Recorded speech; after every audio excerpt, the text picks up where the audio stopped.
आप फिर कसम का जो दिन रखिएगा उस दिन हम भी संतान है, उनके पास भी संतान है।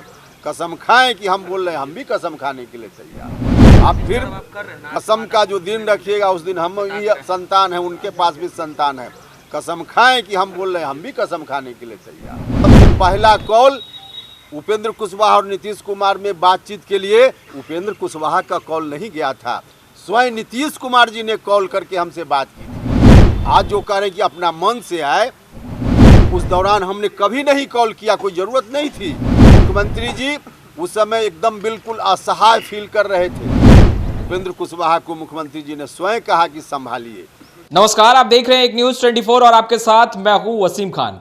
उपेंद्र कुशवाहा ने पत्रकारों से बातचीत करते हुए जमकर मुख्यमंत्री नीतीश कुमार पर निशाना साधा और गुस्सा तो इस कदर फूटा कि बात संतान तक चली गई है। सबसे पहले आप उपेंद्र कुशवाहा को सुनिए, आखिरकार मुख्यमंत्री नीतीश कुमार पर किस कदर गरज रहे हैं और संतान की बात क्यों कर रहे हैं। उसके बाद पहला कॉल 2020 विधानसभा चुनाव के बाद खत्म होने के बाद और हमारा जो विलय हुआ उस दौरान सबसे पहला कॉल उपेंद्र कुशवाहा और नीतीश कुमार में बातचीत के लिए उपेंद्र कुशवाहा का कॉल नहीं गया था, स्वयं नीतीश कुमार जी ने कॉल करके हमसे बात की थी।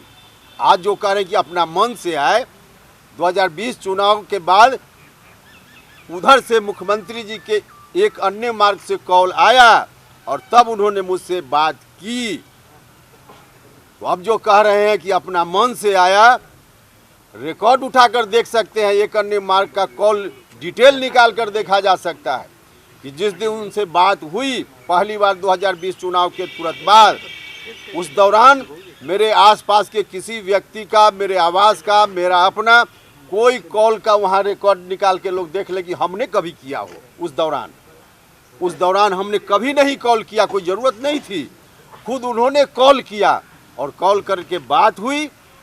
और फिर इतना ही नहीं, बाद में पार्टी के एक दो बड़े नेताओं को लगाया जो आप सब लोगों को मालूम है, और उन्होंने पहल की, मध्यस्थता की और फिर हम आए पार्टी में। जो पहली मुलाकात हुई उनके कॉल पे 2020 के बाद, उसमें मुख्यमंत्री जी ने क्या क्या कहा, हम तमाम चीज़ों की चर्चा नहीं करेंगे, लेकिन एक बात जो ज़रूरी है हम उसकी चर्चा करेंगे। वह यह बात है कि मुख्यमंत्री जी उस समय एकदम बिल्कुल असहाय फील कर रहे थे। विधानसभा में उनके खिलाफ जिस तरह से बात की गई, लेकिन उनके आसपास वाले जो भी मंत्री लोग उनकी पार्टी के भी थे, अगल बगल में रहते हैं, किसी ने उठकर प्रतिकार नहीं किया, किसी ने उठकर प्रतिकार नहीं किया। स्वयं मुख्यमंत्री जी को मोर्चा संभालना पड़ा और क्या क्या मुख्यमंत्री जी को कहना पड़ा, गुस्सा में बहुत कुछ बोल गए। विधानसभा का रिकॉर्ड देख सकते हैं, रिकॉर्ड देख सकते हैं। तो इस तरह से जो बात हुई मुख्यमंत्री जी से, और उस बातचीत में मुख्यमंत्री जी ने कहा बिल्कुल असहाय स्थिति में कि अब हमको आगे कितना दिन रहना है, नहीं रहना है, संभालिए संभालिए। उपेंद्र कुशवाहा को मुख्यमंत्री जी ने स्वयं कहा कि संभालिए। तो यह कहना कि जब मन हुआ आए, जब मन हुआ चले गए, अपना मन से नहीं आपके बुलावे पर गए। हम फिर दोहराएंगे, इस संदर्भ में भी जितनी बात हम कह रहे हैं उसमें भी कोई गलत हो तो आप फिर कसम का जो दिन रखिएगा उस दिन हम भी संतान है, उनके पास भी संतान है। कसम खाएं कि हम बोल रहे हैं, हम भी कसम खाने के लिए तैयार। तो यह कहना ये जब मन हुआ आए, जब मन हुआ चले गए, बिल्कुल गलत बात है। उसके अतिरिक्त जब जब मेरी खोज हुई है, पार्टी कमजोर हुई, तब तब मेरी खोज हुई। 2009 में भी जो हम पार्टी में हमको बुलाया गया, याद कीजिए 2009 के तुरंत पहले, जिस समय हम पार्टी में आए उसके तुरंत पहले साल भर के बाद विधानसभा का चुनाव होने वाला था। लेकिन उसके पहले 2009 में जो लोकसभा का चुनाव हुआ था, उस लोकसभा चुनाव में कुछ लोग लोकसभा के मेंबर बन गए थे, सिटिंग एमएलए लोग विभिन्न पार्टियों से, उनकी जगह खाली हो गई थी। और जहां तक मुझको याद है 17 जगह पर बिहार में उपचुनाव हुआ था और 17 जगह पर बुरी तरह पिट गए थे उस समय। जनता दल यूनाइटेड बुरी तरह पिट गया था, हार गए थे। उस समय जो हार गए, बुरी तरह पिट गए, तो उपेंद्र कुशवाहा याद आए। इस बार 2020 में 43 पर आ गए तो उपेंद्र कुशवाहा याद आए। तो जब जब कमजोर हुए हैं उपेंद्र कुशवाहा को बुलाया गया है और आज इस तरह की बात की जा रही है। मैं कहना चाहता हूं आदरणीय मुख्यमंत्री जी से, मुख्यमंत्री जी आप खुद से अपनी इच्छा से काम कीजिए, आप दूसरे लोगों की इच्छा से मत काम कीजिए। दूसरे लोगों की इच्छा से काम कीजिएगा तो अभी नतीजा यहाँ तक पहुँचा है, आगे और नतीजा खराब हो सकता है। अपना पराया को पहचानने का काम कीजिए मुख्यमंत्री जी, हम तो सलाह ही दे सकते हैं इस मोड़ पर। आप पहचानिए जिस तरह की स्थिति आज बनी हुई है, जो कुछ लोग हैं जिस तरह से मुख्यमंत्री जी को हैंडल करते हैं, मुख्यमंत्री जी उस तरह से एक्ट करते हैं, यह ठीक नहीं। आदरणीय मुख्यमंत्री, बिहार की जनता ने आपके ऊपर भरोसा किया 2005 से लेकर अब तक, किसी और के ऊपर नहीं भरोसा किया। लेकिन अगल बगल में अब उस तरह के जो सलाहकार लोग हैं उनसे सलाह लेकर एक्शन कीजिएगा तो इसका नुकसान अभी हुआ है, आगे इतना नुकसान हो जाएगा कि अभी तो हम आग्रह कर रहे हैं, थोड़ी मेरी बात मान लीजिए, बैठकर चर्चा कर लीजिए। हमारी बात मानने लायक हो तो मानिए, न मानने लायक हो तो मत मानिए, लेकिन बैठकर चर्चा तो कर लीजिए। और नहीं कीजिएगा तो अभी तो हम समझते हैं कि नुकसान की भरपाई संभव है, ज़्यादा दिन नहीं है जब नुकसान की भरपाई भी नहीं कर पाइएगा, आपके हाथ में कुछ नहीं बचेगा। आदरणीय मुख्यमंत्री, कैसे दूसरे सलाहकार लोगों से हैंडल हो रहे हैं इस पर भी कभी अलग से हम बात करेंगे, हम साबित कर देंगे कि कैसे लोगों से हैंडल हो रहे हैं। खुद नहीं नीतीश कुमार जी अपनी इच्छा से कर पा रहे हैं, सच आज यही है। लेकिन इस पर भी हम आपको साबित करके बता देंगे, किसी और दिन आपको कष्ट देंगे।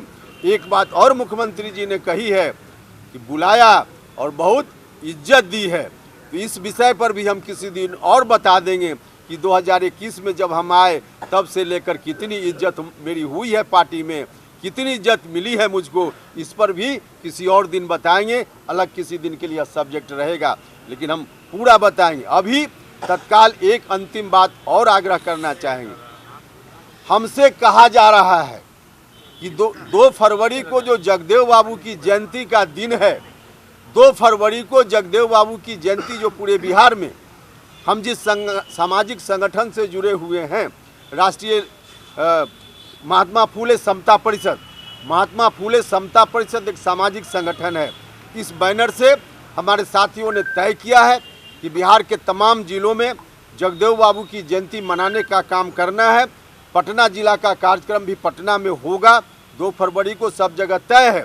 अब इस कार्यक्रम के लिए कहा जा रहा है पार्टी की ओर से कि आप इस कार्यक्रम को मत कीजिए, जगदेव बाबू की जयंती को मत मनाइए, क्योंकि आप जो कर रहे हैं वह एक सामाजिक संगठन से हो रहा है।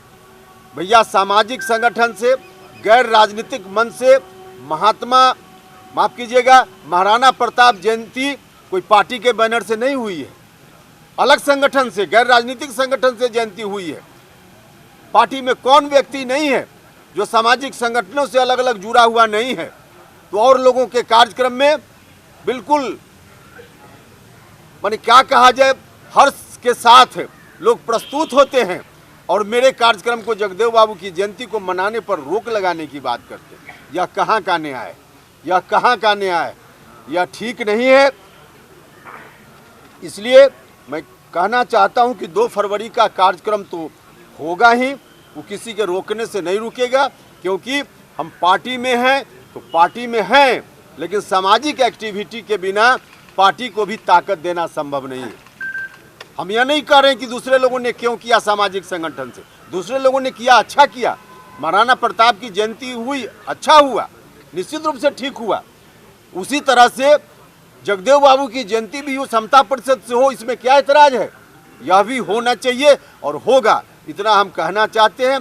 और इन्हीं शब्दों के साथ आपका कोई सवाल हो, एक आग्रह के साथ कि जो विषय हमने आज उठाया है इससे संबंधित कोई सवाल होगा तो शायद हम जवाब दे पाएंगे, अन्यथा कोई और बात पूछिएगा तो आपको निराशा। तो आपने सुना उपेंद्र कुशवाहा को। उपेंद्र कुशवाहा साफ तौर पर यह कहते दिखाई दे रहे हैं कि मुख्यमंत्री नीतीश कुमार लगातार ये कहते नजर आ रहे हैं कि उनसे लगातार बातचीत होती थी। जी हां, बिल्कुल मुख्यमंत्री नीतीश कुमार से बेशक बातचीत होती थी और जब भी पार्टी को मजबूत करना होता था तो उपेंद्र कुशवाहा स्वयं ही कॉल किया करते थे। मुख्यमंत्री नीतीश कुमार ने बीते 2 सालों में एक भी बार कॉल नहीं किया है और इसका अगर सत्य जानना है तो मुख्यमंत्री नीतीश कुमार के पास भी संतान है, वह भी अपने संतान की कसम खाए और मैं भी अपने संतान की कसम खाता हूं। सत्य सामने निकल कर आ जाएगा कि आखिर कॉल कौन किया करता था। सबसे पहले आपने उन तमाम बातों को सुना है। खैर, ये वीडियो पसंद आया हो तो खूब लाइक कीजिए, खूब शेयर कीजिए और अब तक आपने हमारे चैनल को सब्सक्राइब नहीं किया है तुरंत सब्सक्राइब कर लीजिए। आपका बहुत बहुत शुक्रिया।